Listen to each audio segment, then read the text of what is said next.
So friends, आज का topic बहुत ही इंटरेस्टिंग होने वाला है, लेकिन आपसे गुजारिश है कि ये वीडियो आखिर तक देखिएगा। आखिरकार ये माइक्रोचिप है क्या और इसकी वजह से अमेरिका और चाइना के दरमियान जंग क्यों छिड़ी हुई है। What's the thinking behind this decision by the US in terms of putting the pressure on China?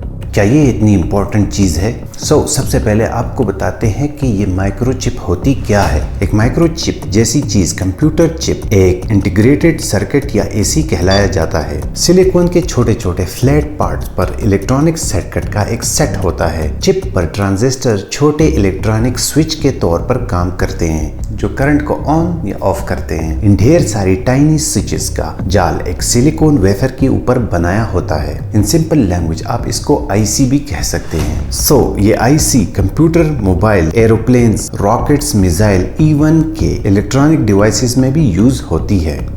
अभी तक आपको ये समझ में नहीं आया होगा कि ये आईसी क्यों इतनी इम्पोर्टेंट है और इसकी वजह से अमेरिका और चाइना के दरमियान वॉर क्यों छिड़ी हुई है।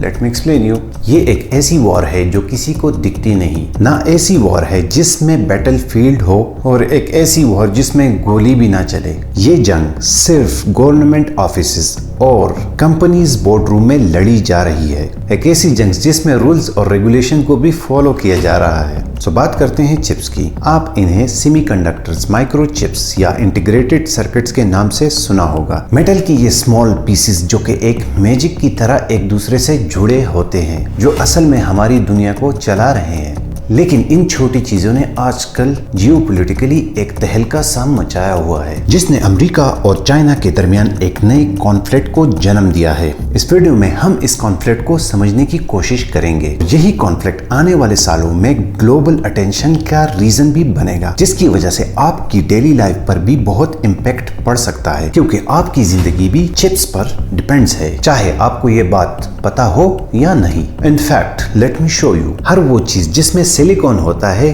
कोई भी चीज जिसमें टेक्नोलॉजिकल स्मार्टनेस है, वो सब सिलिकॉन की पैदावार है। जैसा कि मेरा फोन, मेरा माइक्रोवेव और ये सिर्फ वो चीजें थी जो मेरे आसपास है। लेकिन जैसे सिलिकॉन आपके फ्रिज में है, आपके डिजिटल वॉच में है, ये वही है जो हमारी दुनिया को गोल करता है। आई मीन सिलिकॉन ही वही चीज है जिसकी वजह से हम बात कर रहे हैं, और सिलिकॉन वही चीज है जिसकी मदद से आप मुझे इसी स्क्रीन पे देख रहे हैं। जैसा कि राइट नाउ आप मेरी वीडियो देख रहे हैं, जो स्क्रीन पर सिलिकॉन की वजह से पॉसिबल हुआ है, जिसे सिलिकॉन चिप के जरिए फायर किया जा रहा है। ऐसा नहीं है कि माइक्रोचिप्स सिर्फ कॉमन लोगों के इस्तेमाल के लिए है, बट आर्मी को भी इस माइक्रोचिप्स की बहुत ही जरूरत होती है, क्योंकि वेपन सिस्टम और इंटेलिजेंस के लिए इनको माइक्रोचिप्स की जरूरत होती है। इन्हें अपने अराइवल्स या दुश्मनों से आगे रहने के लिए माइक्रोचिप्स की जरूरत होती है। माइक्रोचिप्स एक जियोपॉलिटिकल पावर है, क्योंकि वो रिप्रेजेंट करते हैं मिलिट्री पावर को। इन 1959 अमेरिका एक लकी मुल्क बनने वाला था, क्योंकि कंप्यूटर जैसी चीज वहां पे इजाद हुई थी, जो कि प्रॉब्ली इस तरह का दिखता था। टन ऑफ वायर्स, जो कि एक डिवाइस को दूसरी डिवाइस के साथ जोड़ती है, जो एक दूसरे को बहुत ही एक वीक इलेक्ट्रॉनिक सिग्नल सेंड करते थे। ऑब्वियसली ये एक कॉम्प्लिकेटेड सिस्टम था जिसको मैनेज करना बहुत मुश्किल था। सपोज अगर आज के जमाने में एक कंप्यूटर को रन करने के लिए आपको 200 या 300 बंदों की जरूरत हो तो कैसा होगा? स्ट्रेंज। एक ऐसा कंप्यूटर जो कि आज के जमाने के 5% काम के भी बराबर ना हो। लेकिन इसके बाद दो अमेरिकन साइंटिस्ट जो कि एक अलग अलग कंप्यूटर पर काम कर रहे थे, इनके ख्यालात बहुत मिलते जुलते थे। इन दोनों का ये आइडिया था कि इन बड़े बड़े और लंबे लंबे इन कॉम्प्लिकेटेड तारों से कैसे जान छुड़ाई जाए, और इन्हीं दोनों की इस आइडिया की वजह से इन दोनों ने यही ट्रांजिस्टर इन्वेंट किया, जिसे प्रॉब्ली आज के जमाने में भी ट्रांजिस्टर कहा जाता है। बेसिकली ये ट्रांजिस्टर बहुत ही एक reliable on end off switch था, जो इलेक्ट्रॉनिक पल्स को इंतहाई करेक्ट तरीके से कंट्रोल करने की परमिशन देता था। 1941 की एक तस्वीर में अगर आप देखें तो आपको ट्रांजिस्टर कुछ इस तरह का दिखेगा। ये ट्रांजिस्टर असल में बहुत ही बड़े और पेचीदा थे, बट इन दोनों साइंटिस्ट का माथा ठनका और सोचा कि क्यों नहीं हम इसको छोटा और रिलायबल बना दे।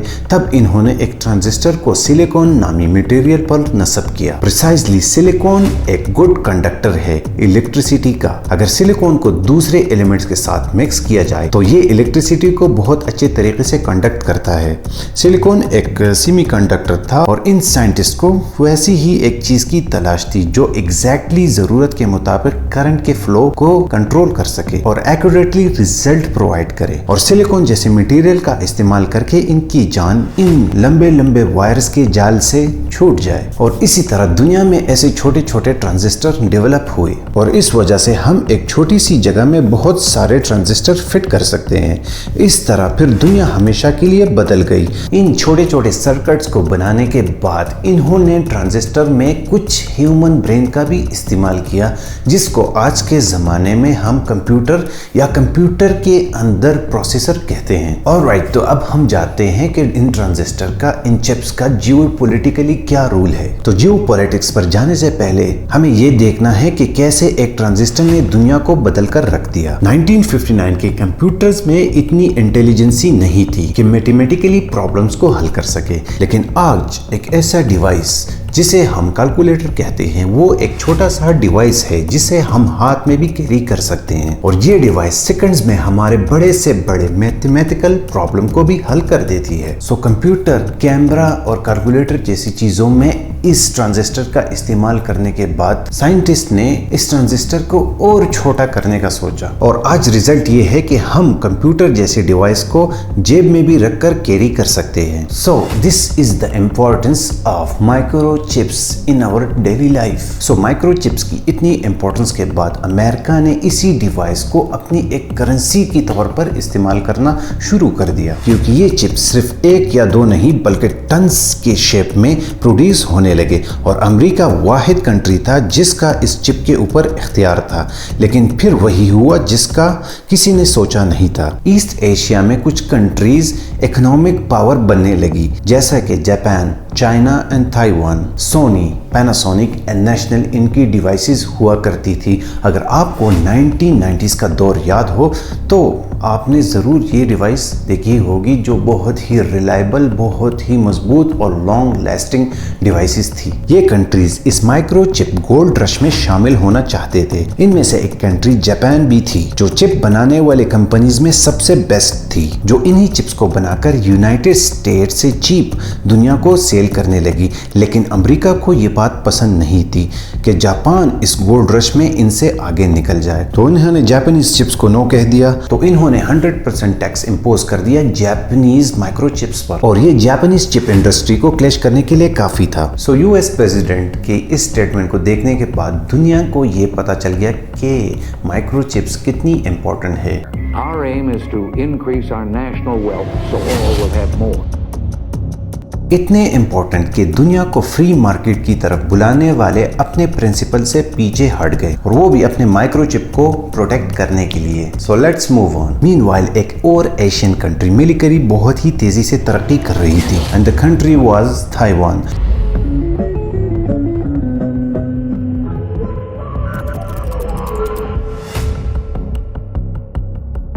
ताइवान भी इस चिप की रेस में शामिल होना चाहता था और इसके लिए वो जापान की तरफ से हेल्प लेना चाह रहा था, लेकिन इन्हें डर था कि ऐसा करने से अमेरिका हमारी इंडस्ट्री को डिस्ट्रॉय कर देगा और ताइवान ने सोचा कि अमेरिका से कम्पीट करने से बेहतर है कि हम इन्हें ज्वाइन कर ले और बदले में अमेरिका से अपने दुश्मन चाइना के खिलाफ एक डिफेंस डील की। इस तरह ताइवानीज इंजीनियर्स अमेरिका गए, अमेरिका की यूनिवर्सिटी में चिप इंजीनियरिंग और सॉफ्टवेयर की एजुकेशन हासिल की और अमेरिकन कंपनीज और यूनिवर्सिटी में एजुकेट होने के बाद ताइवान वापस आ गए और इसी तरह अमेरिका ने ताइवान में एक सिलिकॉन वैली क्रिएट की। हजारों की तादाद में ताइवानीज इंजीनियर वापस लौटे और इस सिलिकॉन कंपनीज में काम करने लगे, जो कि आगे जाके सक्सेसफुल भी हो गए और इसी तरह ताइवान के अंदर दुनिया की सबसे बड़ी माइक्रोचिप इंडस्ट्री क्रिएट हुई। इनमें से एक इंजीनियर जिसका नाम मॉरिस चैंग था, इसने माइक्रोचिप की गेम को बदल कर ही रख दिया। इसके इसके पास सबसे बेस्ट आइडिया था। इसने कहा कि अमेरिकन को पसंद नहीं है सेमीकंडक्टर फैब्रिकेशन FABS पर $billion स्पेंड करना, और अमेरिका में माइक्रोचिप की फैक्ट्रियां बहुत ही कॉम्प्लिकेटेड है। उसका आइडिया था कि हम ना तो चिप्स डिजाइन करेंगे, ना पार्ट्स बनाएंगे और ना ही सॉफ्टवेयर। हम ये सारी चीजें इंपोर्ट करके सिर्फ चिप बनाएंगे और फ्यूचर में जाकर हम सेमीकंडक्टर फैब्रिकेशन के मास्टर बन जाएंगे पूरी दुनिया में। अपने इन्हीं एम्स को हासिल करने के लिए इन्होंने अमेरिका की मदद ली और फाइनली मैन्युफैक्चरिंग कंपनी की बेस रख दी। और हैरानगी की बात तो ये है कि वक्त गुजरने के साथ साथ अमेरिका सेमीकंडक्टर्स के मामले में ताइवान पर एलाई हो गया। It is most likely if you have a smartphone, you have something made by TSMC. It means कि अगर अमेरिका को सेमीकंडक्टर्स की ज़रूरत है तो वो ताइवान से रिक्वेस्ट करके मंगवाएगा। एक तरफ तो इन सेमीकंडक्टर्स की वजह से ताइवान की इकोनॉमी ग्रो हुई और दूसरी तरफ ये सिलिकॉन ताइवान के लिए चाइना के अगेंस्ट एक शील्ड का काम करने लगा। 2023 में ताइवान माइक्रोचिप की रेस में एक इम्पोर्टेंट प्लेयर बन गया और 2000 के बाद यही सेमीकंडक्टर्स जियोपॉलिटिकली एक बहुत ही इंपॉर्टेंट रोल प्ले करने लगे। हमारी वीडियो बेस्ड है the conflict between China and America over the microchips. बात करते हैं चाइना की। चाइना जो कि एक पॉपुलर कंट्री है, जो कि बहुत रिच भी है, और इसी तरह चाइना को भी टेक्नोलॉजी की बहुत ही जरूरत होती है and that is the reason why China is consuming 40% of the world microchips. China consume करता है दुनिया के 40% माइक्रोचिप्स। जैसा कि वीडियो में पहले कहा था कि दुनिया के 92% चिप्स ताइवान में मैन्युफैक्चर होते हैं और ये यूएस जाकर पूरी दुनिया में सेल किए जाते हैं। एक्चुअली ये चिप्स को बनाने में 4 कंट्रीज इन्वॉल्व होती है। नंबर 1 यूनाइटेड स्टेट्स जो इक्विपमेंट, सॉफ्टवेयर, डिजाइनिंग प्रोवाइड करता है। सेकंड जापान जो कि केमिकल इक्विपमेंट्स और वेपर्स बनाती है। और नंबर 3 नीदरलैंड्स जो इन माइक्रोचिप्स को कट करने के लिए यूवी लेजर बनाता है। और फाइनली इन सब को मिलाकर ताइवान माइक्रोचिप्स की मैन्युफैक्चरिंग करके तैयार करता है, जो कि दुनिया की सबसे बड़ी एडवांस चिप कहलाई जाती है। और चाइना इन सब का एक जॉइंट कंज्यूमर है जो दुनिया में सबसे ज्यादा चिप्स का यूज करता है और इस वजह से चाइना अपनी इकोनॉमी को ग्रो भी करता है। But here is the most important player, United States of America. You probably know this thing कि चाइना इकोनॉमी और सुपर पावर की रेस में अमेरिका को पीछे छोड़ना चाहता है और अमेरिका ऐसा होने ही नहीं देगा। Leading superpowers are locking horns. Game on here. A trade war between the United States and China is here. Over the past 16 months, America and China have been trading blows through tariffs on goods. तो इस scenario में China को 2 काम करने होंगे। Number 1, China को अपने microchips बनाने होंगे और अपने मिलिट्री को न्यू टेक्नोलॉजी से बिल्ड करना होगा। इवेंचुअली AI एंड ड्रोन्स जो कि चाइना के पास अभी तक नहीं है। ऑब्वियसली अमेरिका ने 60 ईयर्स स्पेंड किए हैं इस छोटी सी टेक्नोलॉजी को बनाने के लिए और इसी तरह इस टेक्नोलॉजी को बनाने के लिए चाइना को भी बहुत ही वक्त लग सकता है। तो इस बात का जुगाड़ करने के लिए चाइना ने एक अल्टरनेटिव रास्ता इख्तियार किया। एक ह्यूज अमाउंट स्पेंड करके कुछ अमेरिकन कंपनी से माइक्रोचिप की टेक्नोलॉजी खरीद ली और 2021 में चाइना ने अपनी एडवांस वेपन सिस्टम बनाया जिसमें अमेरिकन चिप टेक्नोलॉजी का इस्तेमाल हुआ था। ये न्यूज 9 अप्रैल 2021 को American newspaper the Washington post में लिखी गई थी। इससे ये बात प्रूफ हुई कि American companies China tech companies को सॉफ्टवेयर और चिप सेल कर रही है और तब जाके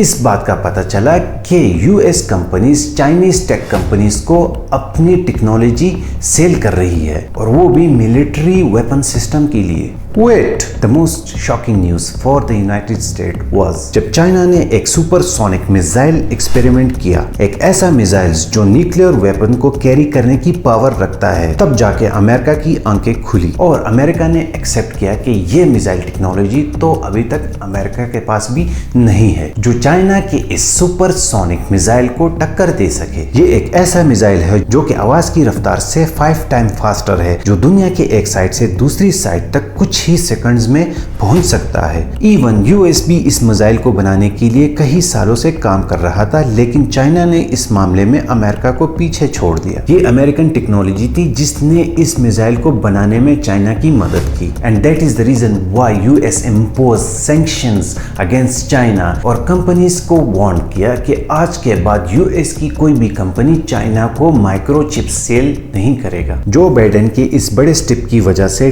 TSMC जो ताइवान बेस्ड कंपनी थी वो भी अपनी फैब ओपन करने जा रही है अमेरिका के शहर एरिजोना में। So here it's becomes a economic war. ये माइक्रोचिप्स मोबाइल मिसाइल के लिए भी इंपॉर्टेंट है, लेकिन ये एक फ्यूचर पावर भी है। चिप्स जियोपॉलिटिकल पावर की एक चाबी है, जैसा कि किसी कंट्री के पास ऑयल रिजर्व। और यही रीजन है कि अमेरिका कभी भी इस बात को पसंद नहीं करेगा कि कोई इसकी इकोनॉमिक पावर छीन ले। सो दोस्तों, आपको क्या लगता है कि जो चिप्स चाइना ने अमेरिका की कंपनी से इंपोर्ट की है, क्या चाइना इनकी रिवर्स इंजीनियरिंग करा के इनसे कहीं अच्छे माइक्रोचिप्स बना सकता है? अपने ख्यालात का इजहार कमेंट्स बॉक्स में लाजिम कीजिएगा। आई होप आपको ये वीडियो समझ में आ गई होगी। Till then, bye bye.